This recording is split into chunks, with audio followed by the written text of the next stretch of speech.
नमस्कार मित्रांनो, दिव्य संस्कृती या चॅनलवरती आपणा सर्वांचे स्वागत आहे. मित्रांनो, आज आपण श्रवण करणार आहोत माघ मास महात्म्य अध्याय 4. आत्तापर्यंत आपण माघ मासाचे महात्म्य ऐकले, स्नानाचे गूढ जाणून घेतले, पाप, प्रारब्ध आणि कर्मफळ यांचा खोल अर्थ समजून घेतला. आज आपण अध्याय 4 मध्ये प्रवेश करतोय. हा अध्याय फक्त ऐकण्यासाठी नाही, हा अध्याय अनुभवण्यासाठी आहे. कारण इथे प्रश्न आहे, देव खरंच भक्ताच्या हाकेला धावून येतो का? साधे नाम घेतलं तर जीवन बदलते का? माझ्यासारख्या सामान्य माणसासाठीही भक्तीचा मार्ग आहे का? तर या संदर्भातील एक कथा आता आपण श्रवण करूया. एक छोटेसे गाव होते. नाव होतं धर्मपूर. हे गाव ना श्रीमंत होतं ना फार मोठं, पण या गावात एक गोष्ट विलक्षण होती. इथले लोक भोळे होते, सरळ होते आणि देवावर नितांत श्रद्धा ठेवणारे होते. या गावात एक वृद्ध ब्राह्मण राहत होता. नाव होते श्रीधरपंत. श्रीधरपंत ना मोठे पंडित ना मोठे कथाकार, पण त्यांच्या ओठांवर सतत एकच नाव असे, नारायण नारायण. सकाळी उठताना, चालताना, दुःखात, आनंदात त्यांचे आयुष्य पाहिले तर लोक म्हणायचे, हे काय आयुष्य आहे? छोटेसे घर, फाटके कपडे, पोटभर अन्न नाही. पण श्रीधरपंतांच्या चेहऱ्यावर मात्र नेहमी एक अद्भुत शांतता असायची. माघ मास सुरू झाला. माघ मासाचा पहिला दिवस उजाडला. थंडी कडाक्याची होती. पहाटे नदीच्या काठावर धुकं पसरलेलं, पाणी बर्फासारखे थंड. गावातले अनेक लोक म्हणत होते, आज थंडी फार आहे, उद्या जाऊ स्नानाला. पण श्रीधरपंत मात्र पहाटेच उठले, नदीकडे निघाले. लोक म्हणाले, पंत एवढ्या वयात हे काय वेड, आज नका जाऊ. श्रीधरपंत हसले आणि म्हणाले, माघ मासात देव थंडीत बसत नाही, तो भक्ताची वाट पाहतो. श्रीधरपंत पाण्यात उतरले, हात जोडले, डोळे मिटले, ओठांवर एकच नाम, नारायण नारायण. तेवढ्यात नदीकाठी उभ्या असलेल्या लोकांना असे जाणवले, जणू पाण्याची थंडी कमी झाली, जणू वातावरण बदलले. एका वृद्ध स्त्रीच्या तोंडून शब्द निघाले, अरे हे काय? माझं अंग थरथरणे थांबले. कारण भक्ती म्हणजे काय माहीत आहे का? भक्ती म्हणजे देवाला बोलावणे नाही, भक्ती म्हणजे देवाला बांधून ठेवणे. नारद मुनींनी यावर प्रश्न विचारला, भगवंत, माघ मासात असे काय विशेष आहे की तुम्ही इतके प्रसन्न होता? भगवान विष्णू मंद हसले आणि म्हणाले, नारदा, माघ मासात जे भक्त श्रद्धेने स्नान करतात, नाम घेतात, त्यांचे हृदय मीच होतो. मी त्यांना वैकुंठ देतो असे नाही, मी त्यांच्या जीवनात उतरतो. श्रोते हो, माघ मासात मोठे विधी नकोत, मोठे खर्च नको, फक्त एक गोष्ट हवी, निर्मळ श्रद्धा. थंड पाणी शरीर शुद्ध करते, पण नाम मन शुद्ध करते. मित्रांनो, जर ही कथा तुमच्या मनाला स्पर्श करून गेली असेल तर या व्हिडिओला एक लाईक करा आणि कमेंटमध्ये गणपती बाप्पा मोरया अवश्य लिहा. श्रोते हो, आत्तापर्यंत आपण पाहिले की भक्ती म्हणजे देवाला शोधणे नाही, तर स्वतःला देवासमोर उघड करणे. माघ मासाच्या अध्याय 4च्या पुढच्या टप्प्यावर जिथे भक्ती चमत्कार नाही तर परिवर्तन घडवते, पापी माणूसही भक्त होऊ शकतो का? फक्त नाम घेतल्याने खरंच जीवन बदलते का? हे आपण बघणार आहोत. ती कथा अशी की त्याच धर्मपूर गावाजवळ एक वस्ती होती. त्या वस्तीचे नाव ऐकलं की लोक घाबरायचे, कारण तिथे राहत होता एक काळू. काळू म्हणजे भीती. चोरी, दारू, भांडण, फसवणूक, त्याच्या आयुष्याची हीच ओळख होती. लोक म्हणायचे, हा माणूस कधीच सुधारणार नाही. पण श्रोते हो, देव कुणालाही सोडून देत नाही. माघ महिना सुरू झाला. काळू नदीकाठी आला, स्नानासाठी नाही. दारूच्या नशेत तो तिथे बसला होता. तेवढ्यात त्याच्या कानावर शब्द पडले, नारायण नारायण. तो आवाज श्रीधर पंतांचा होता. काळू चिडला, ए म्हाताऱ्या, रोज हेच नाव? याने पोट भरतं का? श्रीधर पंत शांतपणे हसले. नाही रे काळू, पोट नाही, पण मन नक्की भरतं. त्या वाक्याने काळू गप्प झाला. मनात कुठेतरी काहीतरी हललं. तो विचारात पडला, हा म्हातारा एवढ्या गरिबीतही शांत कसा? त्या रात्री पहिल्यांदा काळूला झोप लागली नाही आणि नकळत त्याच्या ओठांवर शब्द आले, नारायण. तो स्वतःच घाबरला. पुढच्या काही दिवसात काळूला दारूची चव लागत नव्हती. मनात सतत तेच नाव, नारायण. श्रीधरपंत म्हणाले, नाम म्हणजे जादू नाही रे, नाम म्हणजे आठवण आहे.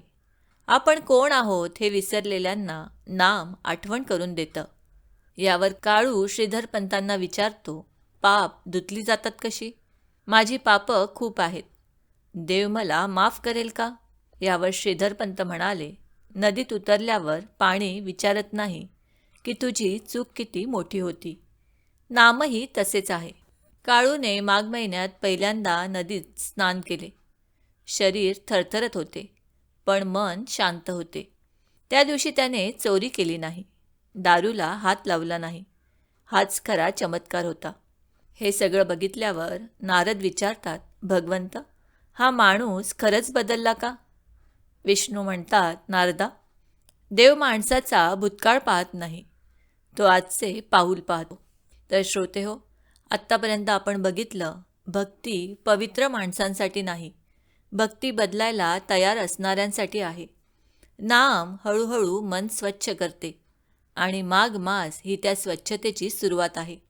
तर मित्रांनो, आत्तापर्यंत श्रवण केलेला अध्याय जर तुम्हाला आवडला असेल तर हा अध्याय मित्रपरिवाराबरोबर अवश्य शेअर करा आणि कमेंटमध्ये श्री स्वामी समर्थ लिहायला विसरू नका. माघ मासाच्या पुढच्या टप्प्यावर आपण श्रवण करणार आहोत. शेवटच्या क्षणी घेतलेले नाम चालतं का? आयुष्यभर पाप करून शेवटी भक्ती करणे योग्य आहे का? देव कधी उशिरा येतो का? तर श्रोते हो, वरील प्रश्न केवळ तत्त्वज्ञानाचा नाही, हा मनाचा, भीतीचा आणि आशेचा प्रश्न आहे. एका संध्याकाळची कथा. काळू आता बदलत होता, पण गावातले लोक त्याला विसरत नव्हते. एके संध्याकाळी एक वृद्ध मनुष्य गावात आणला गेला. तो आजारी होता, श्वास कोंडलेला, डोळ्यात भीती. लोक म्हणाले, हा आयुष्यभर वाईट होता, आता शेवटी देव आठवतोय. काळू ते ऐकून हादरला. तो श्रीधरपंतांकडे गेला आणि विचारलं, पंत, असं शेवटी नाम घेतल्याने काही उपयोग होतो का? श्रीधरपंत शांतपणे म्हणाले, काळू, नामाचा प्रश्न वेळेचा नसतो, तो सत्यतेचा असतो. शेवटी घेतलेले नाम जर भीतीने असेल तर उपयोग नाही, पण जर शरणागतीने असेल तर तेच सर्वात मोठे तप असते. हे बघितल्यावर नारद विचारतात, भगवंत, मग आयुष्यभर पाप करणाऱ्याला शेवटी मुक्ती मिळते का? विष्णू हसून म्हणतात, नारदा, जो शेवटी नाम घेतो तो आधीच मरतो. नारद गोंधळतात. विष्णू स्पष्ट करतात, त्याचा अहंकार मरतो आणि जो अहंकार मरतो तोच खरं जीवन सुरू करतो. विष्णू पुढे म्हणतात, गंगा विचारत नाही की तू कधी उतरलास, ती पाहते तू पूर्णपणे उतरला आहेस का. नामसुद्धा तसेच आहे. पुढे आपण वरची कथा संलग्न ऐकूया. तो वृद्ध मनुष्य श्वास घेत होता. काळू त्याच्या जवळ बसला. त्याच्या कानात हळूच म्हणाला, नारायण. त्या वृद्धाच्या डोळ्यातून अश्रू आले, ओठ हलले, शब्द निघाले, नारायण. त्या क्षणी खोलीत अद्भुत शांतता पसरली. शेवटी नाम चालतं, पण त्यावर विश्वास ठेवून पाप करत राहणे हा भक्तीचा अपमान आहे. जो माणूस शेवटी घेईन म्हणतो तो प्रत्यक्षात कधीच घेत नाही. श्रोते हो, नामाची शक्ती वेळेत नाही, सत्यतेत आहे. शेवटचं नाम अहंकार तोडतं. भक्तीचा गैरवापर करू नका. माघ मास आजचा बदल सुरू करण्यासाठी आहे. श्रोते हो, आत्तापर्यंत आपण भक्ती आणि कर्म यांचा समतोल पाहिला. फक्त भक्ती पुरेशी आहे का आणि माघ मासातील संपूर्ण साधना पाहिली. आता आपण माघ मास महात्म्य अध्याय 4च्या शेवटच्या टप्प्यावर येऊन पोचलो आहे. भक्ती, नामस्मरण, परिवर्तन, शरणागती हे सर्व टप्पे आपण पार केले. आता उरतो तो संतुलनाचा प्रश्न. नारद विचारतात, भगवंत, काही लोक म्हणतात फक्त भक्ती करा, तर काही लोक म्हणतात फक्त कर्म महत्त्वाचे. भगवान विष्णू स्मित करून म्हणतात, नारदा, भक्ती आणि कर्म हे 2 मार्ग नाहीत, ते एकाच वाटेचे 2 पाय आहेत. भक्तीशिवाय कर्म अहंकार वाढवते आणि कर्माशिवाय भक्ती आळस वाढवते.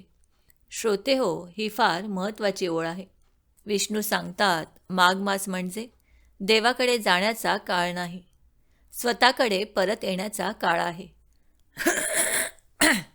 या महिन्यात सकाळी स्नान जसं जमेल तसं करा.